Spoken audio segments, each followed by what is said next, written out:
আসসালামু আলাইকুম, টিকে এডুকেশন চ্যানেলে সবাইকে স্বাগতম। আজ আমরা অনার্স দ্বিতীয় বর্ষের ক্যালকুলাস 2 এর চ্যাপ্টার 12 ডেল, গ্রেডিয়েন্ট, ডাইভারজেন্স এবং কার্ল এই অধ্যায়টি করব। অলরেডি আমরা এই অধ্যায়ের একটি ক্লাস করিয়েছি। এই অধ্যায়ের প্রথমে যে কিছু উপপাদ্য দেওয়া আছে ওই উপপাদ্যের সমাধান দিয়ে তোমাদের একটা ক্লাস করানো হয়েছে, এবং আজকে এই অধ্যায়ের তোমাদের বাকি যে অঙ্কের সমাধান আছে সবগুলো অঙ্ক সমাধান করে দেওয়ার চেষ্টা করব। তো আজকেই তোমাদের এই 12 নম্বর অধ্যায়টা শেষ হয়ে যাবে। প্রতি বছরই এই অধ্যায় থেকে 8 থেকে 10টি নাম্বারের মতো আসে। তো তোমরা যদি এই অধ্যায়টা সম্পূর্ণ করতে পারো ইনশাআল্লাহ এবারের বছরে 8 থেকে 10টা নাম্বার তুমি শিওর করে আসতে পারবে। তাহলে চলো আমরা অঙ্কের সমাধান শুরু করি। দেখো এখানে তোমাদের একটা অঙ্কের সমাধান দেওয়া আছে। যাকে বলা আছে, দেখাও যে del dot del phi equal to del square phi equal to del square phi by del x square plus del square phi by del y square plus del square phi by del z square। এটা তোমাদের জন্য খুবই important. দেখো এটা 2009 সালে, 2014 এবং 2017 সালে আসছে ন্যাশনাল ইউনিভার্সিটিতে। তো চলো আমরা এই অঙ্কটা সমাধান করি। দেখো এখানে 3টা অংশ তোমাদের প্রমাণ করতে বলছে। তাহলে তুমি একটা জিনিস খেয়াল করো, যদি তোমার একটা সমান সমান আরেকটা প্রমাণ করতে পারো তাহলে অটোমেটিকলি কি 3 নম্বরটা ওটার কি সমান হবে। তাহলে আমি এখান থেকে যে কোনো 2টা সমাধান করলেই একটা সমান সমান আরেকটা প্রমাণ করতে পারলেই আমার অঙ্কটা সমাধান হয়ে যাবে। তো চলো আমি এইটুকু সমান সমান এটুকু প্রমাণ করি, তাহলে এইটুকু সমান সমান এটুকু কি হয়ে যাবে, প্রমাণ হয়ে যাবে। তাহলে চলো আমরা লিখি যে প্রথমে বলা আছে ডেল ডট ডেল ফাই। তাহলে আমি ডেল ফাই আগে করে ফেলি। দেখো ডেল ফাই, তাহলে আমরা ডেল সমান সমান আমরা কি জানি, del by del x I vector plus del by del Y J vector plus del by del Z K vector. এটা হচ্ছে কি আমার ডেল, এবং সাথে আমার গুণাকারে আছে কি ফাই। তাহলে ফাইটাকে যদি আমি এটার সাথে গুণ করে দিই তাহলে দেখো কি আসতেছে, ডেল ফাই ডেল এক্স তারপরে I vector plus del by del phi del Y J vector plus del phi del Z K vector. তাহলে এখন আমার ডেল এবং ফাইয়ের গুণ করা শেষ। এখন আমার কি আবার এই ডেলের সাথে আবার এইটুকু মান কি করতে হবে, ডট গুণ দিতে হবে। তাহলে আমি দেখো লিখি ডেল ডট এই ডেল ফাই, এটুকু অংশ আমার কি আবার গুণ দিয়ে দিতে হবে। তাহলে চলো আমার এটুকু অংশ মান তো এটুকু আমি পেয়ে গেছি, তার মানে আবার ডেলের সাথে আবার কি এটুকু অংশ কি করতে হবে, গুণ করতে হবে। চলো আমরা ডেলের মান তো জানি, উপরেটুকু একবার লিখছি, del by del x I vector plus del by del Y J vector plus del by del Z K vector, এবং এটুকুর সাথে ডট গুণ থাকবে কি এইটুকু। তাহলে দেখো del phi by del x I vector plus del phi by del Y J vector plus del phi by del Z K vector. এখন আমরা যেহেতু ডট গুণ আছে তাহলে আমরা আই এর জন্য প্রথমে গুণ করব, জেড জন্য গুণ করব এবং কি কে এর জন্য গুণ করব। আই এর জন্য আমি যখন গুণ করব তাহলে যেহেতু এই দুটাতে আই নাই তাহলে এই দুটা কি হয়ে যাবে, জিরো হয়ে যাবে। তাহলে শুধু কি আমি এক্স আই এর সাথে আই এর গুণ, জেড সাথে জে এর গুণ, কে এর সাথে কি হবে শুধু কে এর অংশটুকু গুণ। তাহলে দেখো আই এর সাথে যদি আমি আই এর অংশটুকু গুণ করি তাহলে আসতেছে দেখো del square phi del X square, এখানে আছে এক্স এবং এখানে আছে কি এক্স, তো ডেল এক্স স্কোয়ার, এবং জের অংশটুকু যদি গুণ করি তাহলে আসতেছে del square phi by del Y square, এখানে ওয়াই আছে এখানে ওয়াই আছে, plus del square phi del Z square, এই জেড স্কোয়ার এই জেড কি গুণ হচ্ছে জেড স্কোয়ার, এটুকু হচ্ছে কি আমার গুণ। এখন দেখো এই যে এইটুকু অংশ থেকে যদি আমি ফাইটা যদি বাইরে নিয়ে এসে পড়ি, দেখো একটা জিনিস, এই del square del by X square plus del square del Y square plus del square del Z square into five. যেহেতু এই ফাইটা আমার সবার সাথে গুণাকারে ছিল তাই আমি গুণটা বাইরে দিয়ে দিছি শুধু এই প্রমাণটা মিলানোর জন্য। দেখো অংশ হচ্ছে আমার কি ডেল স্কোয়ার, এটুকু অংশ আমার হচ্ছে কি ডেল স্কোয়ার, এবং এটার সাথে গুণ কি ছিল ফাই। তো এই ফাইটা এই সবার সাথে যেহেতু গুণ আছে এটা আমি বাইরে নিয়ে আসছি, তো হয়ে গেছে কি ফাই। তাহলে এটাকে এইটুকু হইতেছে কি আমার কি ডেল স্কোয়ার ফাই। তারপরে কি আমার এটুকু অংশ কি প্রমাণ হয়ে গেছে। যেহেতু এই প্রথম অংশ সমান দ্বিতীয় অংশ আমার প্রমাণ হয়ে গেছে, তার মানে কি অটোমেটিকলি দ্বিতীয় অংশ সমান আমার কি তৃতীয় অংশ হয়ে যাবে। কারণ কি দেখো এইটুকু অংশ পর্যন্ত আমার কি তৃতীয় অংশ কি অলরেডি প্রমাণ হয়ে গেছিল। তো এইটুকু প্রমাণের জন্য শুধু কি একটা লাইন বাড়াইছি, তার মানে অলরেডি আমরা তিনটাই কি প্রমাণ হয়ে গেছে, এটাই কি প্রমাণিত। আশা করি তোমরা বুঝতে পারছো। চলো আমরা তোমাদের পরবর্তী অঙ্কগুলোতে যাই। দেখো এখন তোমাদের এই অধ্যায়ে কিছু তোমার সূত্রের প্রয়োজন হবে। দেখো এই পরবর্তী অঙ্কগুলো করার জন্য যে সূত্রগুলো তোমার দরকার হবে, এই সূত্রগুলো তোমাদের একত্রিত করে আমি সুন্দর মতো লিখে দিছি। দেখো সূত্রগুলো কি হবে, তোমার দিগন্তরক সহগের জন্য, তারপরে কি অবস্থান ভেক্টর কি, তারপরে তোমার আর নট বিন্দুতে স্পর্শক তলের সমীকরণ এবং আর নট বিন্দুতে অবিলম্ব রেখার সমীকরণ। এই দুইটা সমীকরণের অঙ্ক তোমাদের জন্য এবারে মোস্ট ইম্পর্টেন্ট। এই দুইটা সূত্রের অঙ্ক অবশ্যই তোমার জন্য এবারে আসার মতো। দেখো যখন অঙ্ক করবো তখন তুমি আরো সুন্দর বুঝতে পারবা।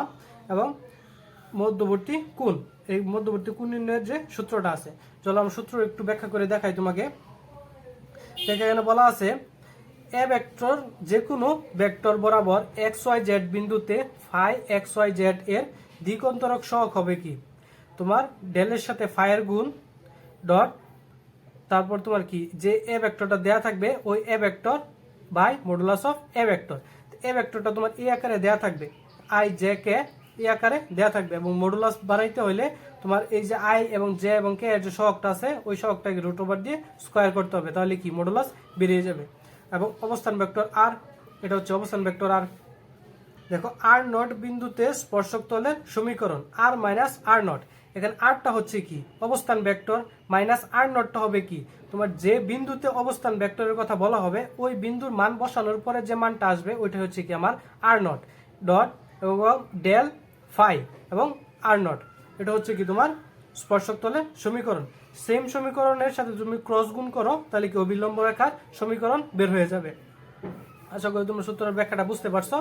এবং এখন দেওয়া আছে ডেল ফাই এবং ডেল সাই এর মধ্যবর্তী কোণ নির্ণয়ের জন্য তোমার এই সূত্রটা দেওয়া ছিল। যেহেতু আমার থিটা বের করতে হবে, মধ্যবর্তী কোণ নির্ণয় করতে হবে, তাই আমি ক্যালকুলেশন করে শুধু আমি তোমাদের সুবিধার জন্য থিটা ইকুয়াল টু তোমার যে মেইন সূত্রটা আছে ওই সূত্রটা বের করে দিছি।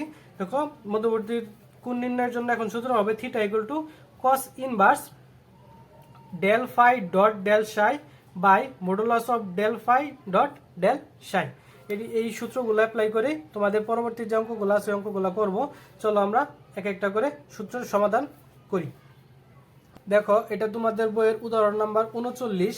দেখো এখানে কি দিগন্তরক সহগ নির্ণয় করতে বলা হয়েছে, তাহলে অলরেডি আমি তোমার সূত্রতে বলে দিছি। দেখো এখন আমরা শুধু সূত্র অ্যাপ্লাই করে অঙ্কগুলো সমাধান করি। দেখো এখানে বলা আছে function of x y z equal to x cube Z minus Y Z square plus Z square ফাংশনের 2 মাইনাস 1 1 বিন্দুতে A equal to 3 i vector minus j vector plus 2k ভেক্টরের দিগন্তরক সহগ নির্ণয় করো। তাহলে দিগন্তরক সহগের সূত্র থেকে আমরা কি জানি, del phi dot A vector by modulus of A vector.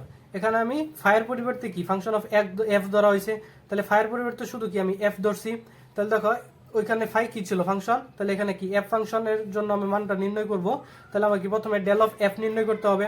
তাহলে ফাংশন অফ এফ সমান দেওয়া আছে, আমার শুধু লিখলাম দেওয়া আছে ফাংশন অফ এফ এটা সমান কত এক্স, এই মানটুকু লিখলাম। এখন ডেলের সাথে এই ফাংশনের যে মানটা এটা কি করতে হবে, গুণ করতে হবে। তাহলে আমার কি ডেল সমান আমরা যে জানি লিখলাম I vector del by del X plus J vector del by del Y plus K vector del by del Z, এবং এটার সাথে গুণ দিচ্ছি কি এটার মান। এখন যদি আমরা এই আই এর জন্য সবটুকুর সাথে গুণ, জে দিয়ে সবটুকুর গুণ, এবং কে দিয়ে কি সবটুকুরে কি করতে হবে, গুণ করতে হবে। চলো আমি আই দিয়ে প্রথমে গুণ করি। তখন লিখি I vector del by del X, এটুকু দিয়ে গুণ করতে হবে সবটুকু, X cube Z minus Y Z square plus Z square, এইভাবে জে এবং কে দ্বারাও কি করতে হবে, গুণ করতে হবে। দেখো আই জে এবং কে দ্বারা কি গুণ করলাম। এখন কি এই আই দিয়ে এই সবটুকু আবার কি গুণ। এখন এইটুকু দেখো এইটুকু কি আমার এক্স এর del by del X, X এর সাপেক্ষে যদি আমি এই সবটুকু অংশ যদি ডিফারেন্সিয়েশন করি, তাহলে দেখো যেটুকু অংশের মধ্যে আমার এক্স আছে শুধু ওইটুকু অংশের কি ডিফারেন্সিয়েশন হবে, বাকিটুকু কি হয়ে যাবে জিরো। তাহলে আমার এইটুকু অংশের মাঝে আমার শুধু কি এক্স আছে আর বাকি সবগুলোতে কি এক্স নাই, তাহলে শুধু আমার কি এইটুকু ক্যালকুলেশন করতে হবে। তাহলে দেখো এইটুকু যদি আমি করি তাহলে আসতেছে আই ভেক্টর, এটা ক্যালকুলেশন করলে আসে 3x² জেড এবং এই সবগুলো কি হয়েছে 0। তাহলে এখন আমি এই ওয়াই এর সাপেক্ষে এখান থেকে কি তোমার ডিফারেন্সিয়েশন করতে হবে, যেখানে ওয়াই আছে শুধু ওইটুকু অংশে আমার কি করব, তোমার ডিফারেন্সিয়েশন করব। তো বাকি একটা তো ওয়াই নাই, শুধু এই মাঝখানেটাতে কি আছে ওয়াই আছে, তাহলে এটা কি আছে মাইনাস, তো প্লাসে মাইনাসে কি হয়ে যাবে মাইনাস। তাহলে দেখো কি আসতেছে, এই জেডকে যদি করো তাহলে আসতেছে কত দেখো জে ভেক্টর, এবং জেড ওয়াইকে করলে কি শুধু ওয়াই, তো জে ভেক্টর থাকতেছে কত জেড স্কোয়ার এখান থেকে করলে। এবং এটুকু অংশ এখন কি আমি জেড এর সাপেক্ষে করব, তাহলে দেখো প্লাস এই জেড এর সাপেক্ষে যদি তুমি করো, দেখো এই সবগুলাতে কি আছে জেড আছে, তাহলে জেড এর সাপেক্ষে সবগুলোর যদি তুমি ক্যালকুলেশন করো তাহলে দেখো আসতেছে এই জেড জেড ভেক্টর, এবং এই সবটুকুর জন্য তোমার ডিফারেন্সিয়েশন করলে মান আসতেছে দেখো কত, এই প্রথমটুকু আসতেছে এক্স কিউব মাইনাস এইটুকু অংশ আসতেছে দেখো 2yz প্লাস 2z। এটুকু অংশ কি তোমার জেড এর সাপেক্ষে ডিফারেন্সিয়েশন করার পরে এই মানটুকু আসছে। তাহলে দেখো এখন আবার কি মান নির্ণয় করা শেষ। এখন আমার যে বিন্দুটা দেয়া ছিল 2 - 1 1, এই বিন্দুতে আমার কি এই যে মানটা আসছে এই মানটা আমার কি এই বিন্দুতে বসাই। তাহলে দেখো 2 - 1 এবং কি 1 বিন্দুতে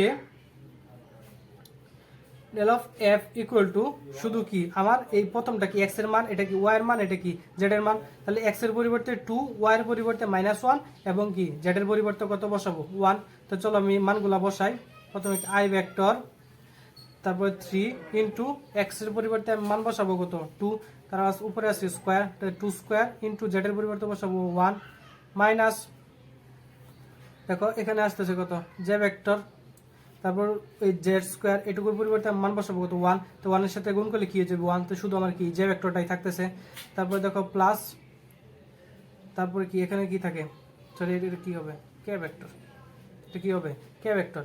তাহলে দেখো আমি এইটুকু অংশ মধ্যে কি থাকতেছে কে ভেক্টর, এবং ভিতরে যদি মান বসাই তাহলে আসতেছে কত 2 কিউব মাইনাস 2 ইন্টু 1 ইন্টু -1, মানে কি ওয়াই এর পরিবর্তে কত -1 এবং জেড এর পরিবর্তে কত 1, এবং তারপরে কত প্লাস 2 ইন্টু 1, জেড এর পরিবর্তে কত 1। দেখো এখন সবগুলো যদি আমি গুণ দিয়ে দেই তাহলে 2 স্কয়ার আসছে কত 4, এবং এখানে গুণ আকারে আছে কত 3, তাহলে আসছে কত 3 4 12 i vector, 12 i vector minus এখানে কি ছিল j ভেক্টর প্লাস এখানে দেখো ক্যালকুলেশন করে কি আসে মাইনাসে মাইনাসে কি হয়ে যাবে প্লাস, এই 2 কিউব ছিল এটা কত আসে 8 8, আর এটা মাইনাস আছে প্লাস প্লাস 2 এবং কি প্লাস 2, তা 8 8 4 কত আসে 12 12 কে ভেক্টর। এটা হচ্ছে কি এত বিন্দুতে ডেল ভেক্টর অফ এফ এর কি মান। এখন যে আমাদের দিক অন্তরক সহগের যে সূত্রটা ছিল ওই সূত্রটা আমরা বসাই। দেখো দিক অন্তরক সহগ সূত্রটা কি ছিল ডেল ভেক্টর পাই মানে এফ, তারপরে কি ছিল a vector by modulus of A vector. তাহলে এখানে আমার এ ভেক্টরের কি মান দেওয়া ছিল দেখো, এবং এই সবটুকু সমান সমান আমরা মান পাইছি, তো এই সবটুকু সমান সমান আমরা মান বসাই 12 i vector minus j vector plus 12 k vector into এই উপরে কি আমার এ ভেক্টরের মান আমার দেয়া আছে 3 i vector minus j vector plus 2 k vector এবং মডুলাস অফ এ ভেক্টর। তো মডুলাস অফ এ ভেক্টরের মান নির্ণয়ের জন্য আমরা কি জানতাম, modulus of A vector equal modulus of A ভেক্টরের জন্য আমরা কি জানতাম যে আই জে কে এর যে সহগটা আছে ওইটা কি স্কয়ার আকারে স্কয়ার এবং রুট দিয়ে কি করতে হয় যোগ করতে হয়। তাহলে এটার জন্য সহগ কি কি ছিল 3, তার মানে কি 3 স্কয়ার মাইনাস এটার মান ছিল কত 1, তো -1 স্কয়ার, এটা কি ছিল প্লাস, এটা হবে কি -1 স্কয়ার প্লাস যেটা মান ছিল কত 2, তাহলে 2 স্কয়ার। তাহলে দেখো ভিতরে মান আসতেছে কত 3 স্কয়ার করলে আসতেছে 9, এটা আছে 1 10 10 আর 4 তাহলে 14, তো আমার মান আসতেছে √14। তা আমি এটুকুর পরিবর্তে আমি লিখে দিতে পারি কত √14। আশা করি তোমরা বুঝতে পারছো। তাহলে এখন দেখো আমরা শুধু ক্যালকুলেশন করি। তাহলে দেখো উপরে যেহেতু এটা ডট গুণ আছে তো এই সবটুকু কি উপরের সাথে গুণ হয়ে যাবে, তাহলে যেহেতু আই এর সাথে আই এর গুণ, জের সাথে জের গুণ এবং কে এর সাথে কি কে এর অংশটুকু কি হয়ে যাবে গুণ হয়ে যাবে। তাহলে এখন দেখো আমরা যদি উপরের অংশটুকু শুধু গুণ করে দেই তাহলে দেখো কি আসতেছে এখন 12 এবং 3 যদি গুণ করে আসে 36 এবং এখানে আছে 1 এখানে আছে 1, তো 1 1 গুণ করলে আসে 1 এবং 12 দুগুণে 24, এগুলো হচ্ছে মান। এবং নিচে কি ছিল √14, এবং উপরে যদি আমি যোগ বিয়োগ করি তাহলে দেখো যোগ বিয়োগ করলে মান আসতেছে তোমার 61/√14। এটাই হচ্ছে কি তোমার ত্রিকোণতরক সহগের মান। আশা করি তোমরা বুঝতে পারছো। অঙ্কটা খুবই সহজ, শুধু আমরা কি সূত্রগুলো অ্যাপ্লাই করছি। তাহলে দেখো আমরা পরবর্তী সূত্রে অ্যাপ্লাই করি। দেখো এখন এটি তোমাদের বইয়ের উদাহরণ 43 নম্বর উদাহরণ। দেখো এটি ন্যাশনাল ইউনিভার্সিটিতে 2008 সালেও আসছে। তো এটা বলছে কি তোমার তলদ্বয়ের অন্তস্থ কোণ নির্ণয় করো।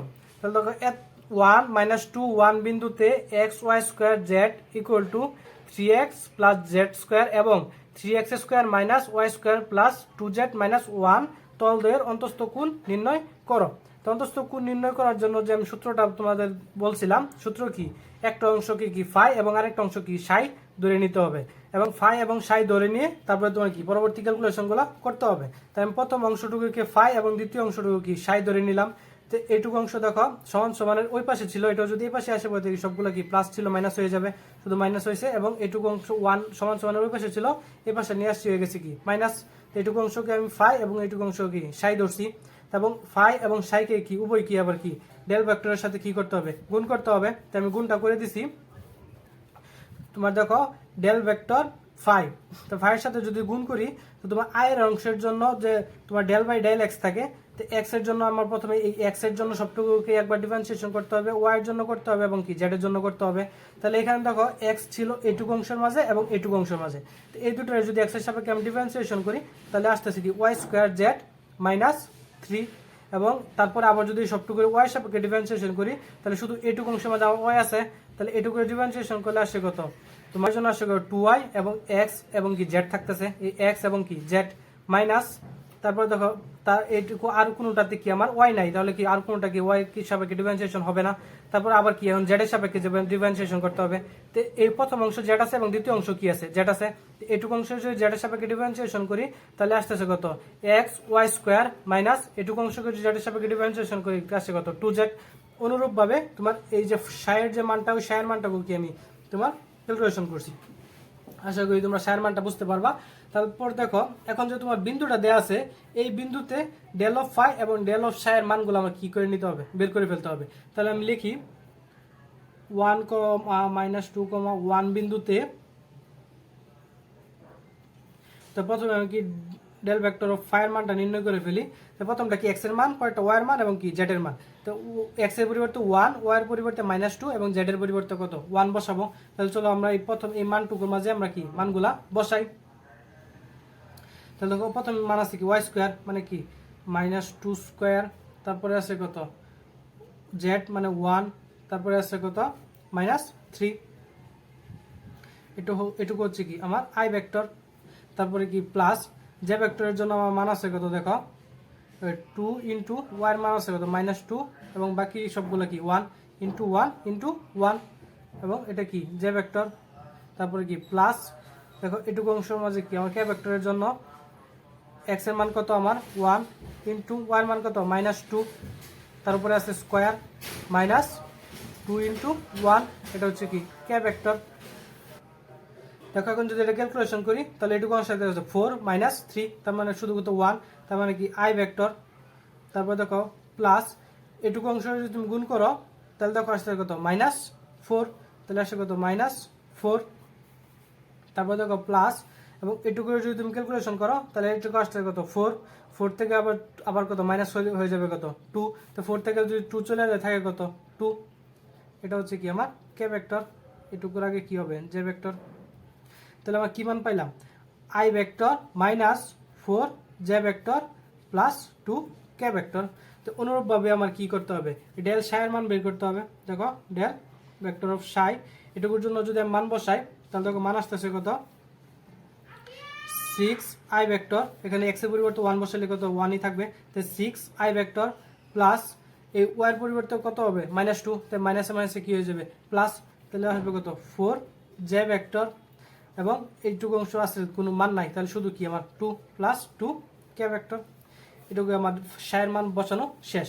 এখন এই সূত্র নির্ণয়ের জন্য কি মডুলাস অফ এই ডেল ফাই এবং কি ডেল সাই এর মানও নির্ণয় করতে হবে। তো মডুলাস অফ ডেল ফাই এবং ডেল সাই এর মান নির্ণয় করি। দেখো এই modulus of del vector of phi এইটুকু অংশের কি আবার কি মডুলাস করতে হবে। তো রুট ওভার এটুকু আগে আছে কত 1, তো 1 স্কোয়ার দেখো প্লাস এটুকু আগে আছে কত 4, তাহলে কত হবে -4 স্কোয়ার, তারপর কি প্লাস 2 স্কোয়ার ইকুয়াল টু দেখো এটুকুর ভিতরে মান আসতেছে কত, এটুকুর মান আসবে কত 16 এবং এটুকু আসবে কত 4, 4 আর 16 কত আছে 20 এবং 1 21, তাহলে রুট ওভার 21।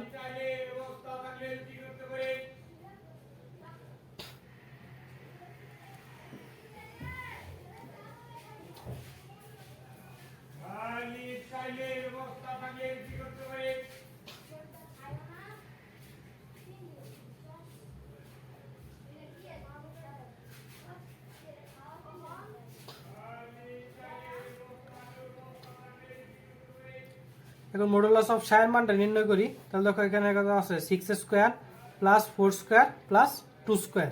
তাহলে দেখো এটাকে যদি আমি 6 স্কোয়ার করে দিই 36, 4 স্কোয়ার করলে 16 এবং এটা আসে কত 4। তো সবগুলো যদি আমি একসাথে যোগ করি তাহলে আসে রুট ওভার 56, মানে আসতেছে কত রুট ওভার 56। তো রুট ওভার 56 কে যদি আমি বাংলায় লিখি তাহলে দেখো লেখা যায় 4 ইন্টু 14, 4 ইন্টু 14, এবং এই 4 কে যদি আমি বাংলায় লিখি তাহলে বাইরে আসতে কত 2 রুট ওভার 14। শুধু কি বাংলায় লিখলাম, এটা হচ্ছে কি আমার মান। এখন শুধু আমার যে অন্তস্থ কোণ নির্ণয়ের যে সূত্রটা ছিল ওই আমরা সূত্রটা অ্যাপ্লাই করি। তাহলে দেখো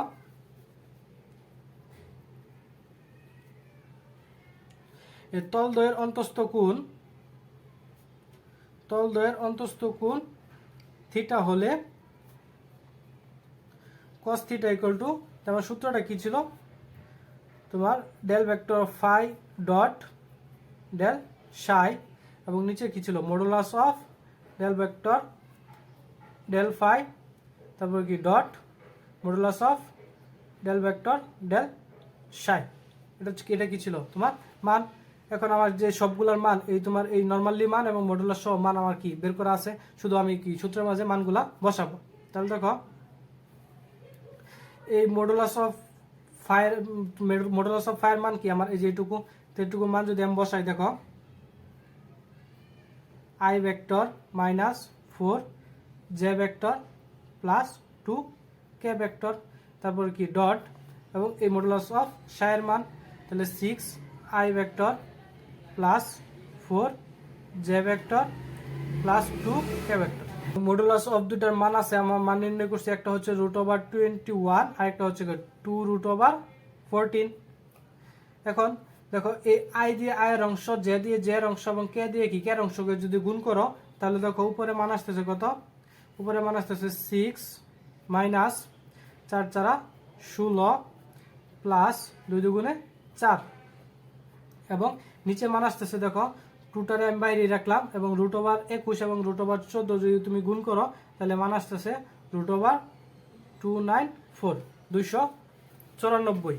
তারপর দেখো এখন যদি উপরেটুকু আমি যোগ বিয়োগ করি তাহলে উপরে দেখো আসছে কত -6, 16 থেকে 10 চলে গেলে -6, এবং নিচে আসছে কত দেখো 2 রুট ওভার এই 294 যদি আমি আবার বাংলায় লিখি তো 49 ইন্টু 6। যদি তুমি বাংলায় লিখতে না চাও তাহলে শুধু এটুকুই রেখে দিবা, তাহলেও তোমার কি অঙ্কের সমাধান হয়ে যাবে। আশা করি তোমরা অঙ্কটা বুঝতে পারছো, খুবই সহজ, খালি সূত্রটা অ্যাপ্লাই করছি। এখন তোমাদের এই অধ্যায়ের মোস্ট ইম্পর্টেন্ট অঙ্ক দুইটা, যেটা এবারে তোমাদের নেক্সট পরীক্ষার জন্য সবচেয়ে বেশি ইম্পর্টেন্ট, যেমন স্পর্শতলের সমীকরণ এবং কি অবিলম্ব রেখার সমীকরণ, এই অঙ্কটা করব। চলো এখন দেখি।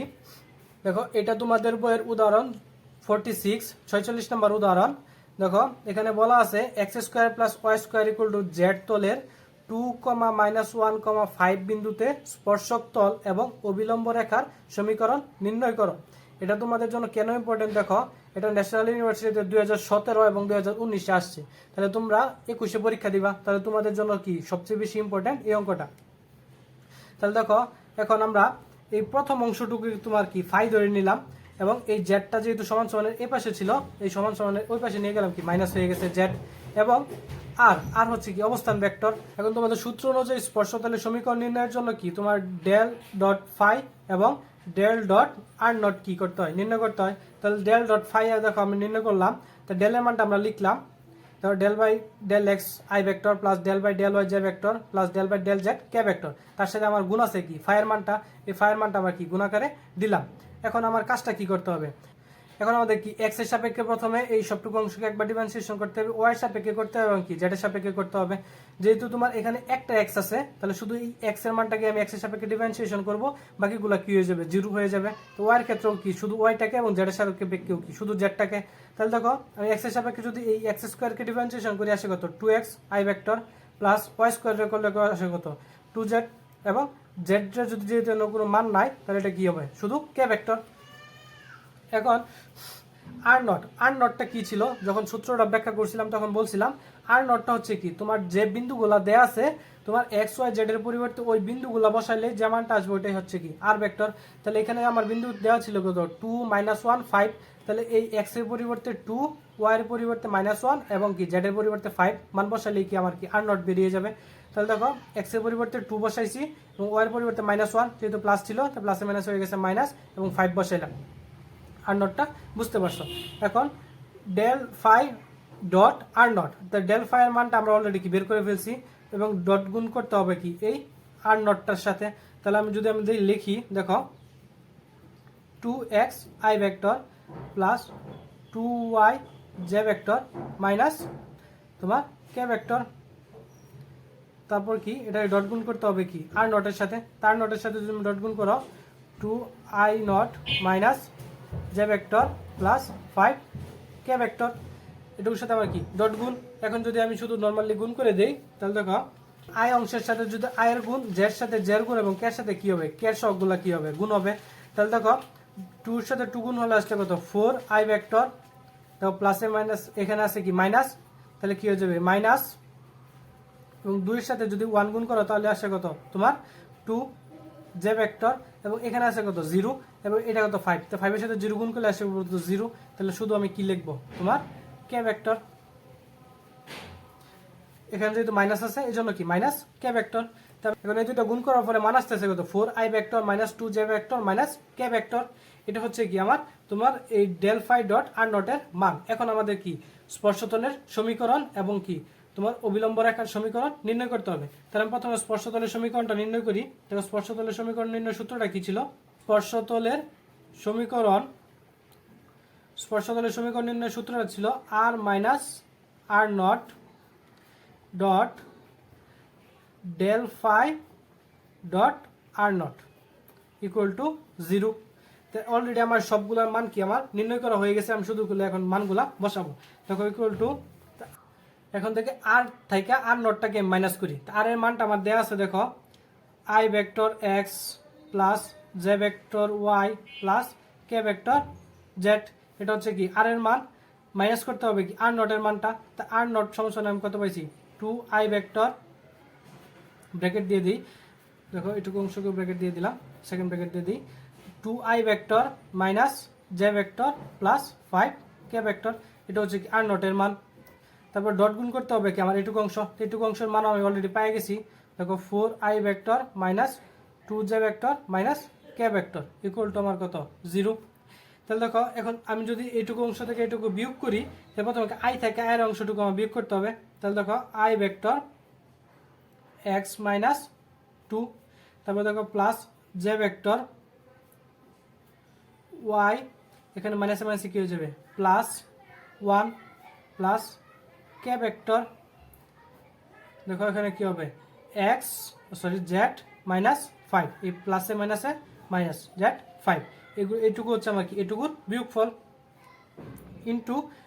ইন্টু এটুকু অংশের সাথে আমার কি এই 4 I vector minus 2 J vector minus K vector কি গুণাকারে আছে ইকুয়াল টু 0। এখন এই আয়ের সাথে যদি আয়ের অংশ জের সাথে জের অংশ এবং কের সাথে কের অংশ যদি আমি গুণ দিয়ে দিই, তাহলে দেখো আমার মান আসতেছে 4x minus 2y minus Z minus 5 equal to 0। এটুকু হচ্ছে আমার কি মান, এটুকু হচ্ছে কি আমার মান। এখন আমার এক্স ওয়াই জেড এর মানটা রাইখা 5টাকে আমি উপরে দিয়ে দিই, দেখো 4x minus 2y minus Z equal two 5, এটুকুই হচ্ছে আমার কি স্পর্শতলের সমীকরণ। এখন আমাদের কি নির্ণয় করতে হবে? অবিলম্ব রেখার সমীকরণ। চলো আমরা অবিলম্ব রেখার সমীকরণ নির্ণয় করি।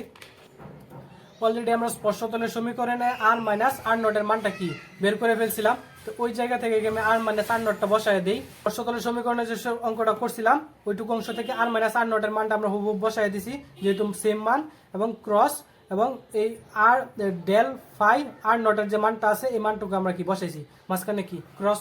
তো ক্রস এখন আমাদের কি এই দুইটার কি করতে হবে? ক্রস গুণ করতে হবে। তো ক্রস গুণের যে নিয়মটা আই জে এবং কি কে, তো আয়ের নিচে কি আই জে কে, তো আয়ের নিচে কি আয়ের মানগুলা, তো আয়ের মানগুলা কি পাইছি আমি x মাইনাস 2 এবং এখানে আয়ের মান কত আমার 4, এখানে জের মান কত y প্লাস 1 এবং এখানে কত মাইনাস 2 এবং কি z মাইনাস 5 এখানে মান কত মাইনাস 1 ইকুয়াল টু কত 0 মানগুলো আমরা পাইছি। এখন কি আমার আয়ের জন্য গুণ করতে হবে, আয়ের জন্য যখন গুণ করবো তখন কি এটুকু আর এটুকু কি বাদ, এই পাশ আর এই পাশ কি গুণ, জের জন্য যখন মান নির্ণয় করবো তখন এটুকু এবং এটুকু কি গুণ এবং কে এর জন্য কি সেম আর গুণ করতে হবে। তাহলে চলো এখন আমরা আই জে এবং কে এর মানটা নির্ণয় করি। দেখো আই ভেক্টর ইকুয়াল টু আসতেছে, দেখো যদি এটুকু দিয়ে গুণ করি তাহলে আসতেছে কত মাইনাস ওয়াই প্লাস 1 প্লাস এটুকু যদি আমি গুণ করি তাহলে দেখো এখানে যেহেতু মাইনাস ছিল এই মাইনাস এবং এই মাইনাসে কি হয়ে গেছে প্লাস এবং কি 2 জেড মাইনাস 5, এটা হচ্ছে আয়ের মান। তারপরে কি প্লাস জের মান, জে ভেক্টর ইকুয়াল টু তাহলে দেখো এটুকু 4 ইন্টু জেড মাইনাস 5, দেখো ছিল এখন মাইনাস, এখানে একটা মাইনাস, তো মাইনাসে মাইনাসে কি হয়ে যাবে প্লাস এক্স মাইনাস 2, the মানটা minus 2 x minus 2 minus 4 y plus 1 second bracket equal to কত 0। এখানে আই জে এবং কি কে এর মানটা বসাইছি। এখন দেখো আমরা জানি কি আই জে কে এই তিনটা মান কি অনির্ভরশীল ভেক্টর, যেহেতু আই জে কে এর সবগুলা পৃথকভাবে শূন্য হবে, সবগুলা কি পৃথকভাবে শূন্য হবে, এই জন্য কি আমার এই আই এর যে সহগটা আছে এইটুকু ইকুয়াল টু 0, জে এর সহগটা আছে এইটুকু ইকুয়াল টু 0 এবং কে এর যে সহগটা আছে এইটুকু ইকুয়াল টু 0, এই বসাইলে আমার যে একটা সমীকরণ আসবে ওই সমীকরণটাই হচ্ছে কি আমার অবিলম্ব রেখার সমীকরণ। তাহলে দেখো এখন শুধু লিখলাম আই জে কেটা কি অনির্ভরশীল ভেক্টর, এজন্য আই এর সহগ ইকুয়াল টু 0 ধরছি, এই আই এর সহগটুকু জে এর সহগটুকু ইকুয়াল টু 0 ধরছি এবং কে এর যে সহগটুকু আছে এই সহগটুকু ইকুয়াল টু আমি কি ধরলাম 0 ধরলাম। তাহলে আমি দেখো এখন 1 নং সমীকরণ থেকে দেখো 1 নং হতে দেখো 1 নং কি আছে দেখো দেখো minus y plus 1 plus 2 z minus 5, তাহলে এখান থেকে যদি দেখো আমার ইকুয়াল টু 0, তো এখন এখন শুধু এই তোমার এই পাশে কি 2 জেড মাইনাস 5টা কি ছিল প্লাস আকারে ছিল, পাশে চলে গেছে কি মাইনাস হয়ে গেছে। তো এখন এই 2টা এটার সাথে কি আকারে আছে গুণ আকারে আছে, যদি এটার সাথে আমি ভাগ করে দেই তাহলে কি যে নিচে এসে পড়বে, তাহলে মাইনাস 2 এবং উপরে কি আছে ওয়াই প্লাস 1 এবং এটার সাথে কি আমার একটা মাইনাস 1 গুণ আকারে আছে, এটা যদি এই পাশে তোমার ভাগ আকারে দিয়ে দেই তাহলে দেখো কি মাইনাস 1 এবং কি জেড মাইনাস 5, এটাও একটা মান আসছে, এটাকে আমি ধরলাম কত 4 নং। এবং এখন যদি আমরা 2 নং থেকে দেখি দেখো 2 নং হতে 2 নং আমার কি মানটা ছিল 4 জেড মাইনাস 5 ইকুয়াল টু এইটুকু অংশ আমার কি প্লাস ছিল ওই পাশে চলে গেলে কি হয়ে যাবে মাইনাস, তো মাইনাস এক্স মাইনাস 2 একেবারে লিখে দিলাম। এখন যদি এটার সাথে কি মাইনাস 1টা গুণ আকারে আছে, এই মাইনাস 1টাকে যদি আমি এটার সাথে ভাগ আকারে দিয়ে দিই তাহলে আসতে কত মাইনাস 1 তোমার জেড মাইনাস 5 এবং এইটুকুর সাথে 4 কি আকারে আছে তোমার গুণ আকারে আছে, যদি এই পাশে যদি এটা ভাগ আকারে দিয়ে দিই তাহলে দেখো এটার সাথে আসছে কত ভাগ 4 এবং এক্স মাইনাস 2 এবং এইটুকু ধরলাম কত 5 নং। এখন একটু খেয়াল করে দেখো এখানে দেখো আমার এক্স ওয়াই এবং জেড দেখো তিনটার জন্য কি মান আইসা পড়ছে, এই জেড এর জন্য দেখো দুইটা মান আসছে, দুইটাই কি সেম মান, তো এই দুইটা থেকে আমি একটা মান লিখবো জেড এর জন্য এবং এটুকু হচ্ছে আমার কি এক্স এবং এটুকু হচ্ছে কি ওয়াই। চলো আমরা ওই পেজে লিখি, কারণ আমরা লিখি 4 নং এবং 5 নং হতে পাই, দেখো কি লিখতে পারি এক্স এর যে মানটা পাইছিলাম x minus 2/4 equal to y এর জন্য মান পাইছিলাম কত ওয়াই প্লাস 1/-2 এবং জেড এর জন্য মান পাইছিলাম কত জেড মাইনাস 5/-1। এটাই হচ্ছে কি আমার অবিলম্ব রেখার সমীকরণ। এটাই হচ্ছে কি তোমাদের সমাধান। আশা করি তোমরা অঙ্কটা বুঝতে পারছো। এই অঙ্কটা তোমাদের এবারের জন্য খুবই ইম্পর্টেন্ট।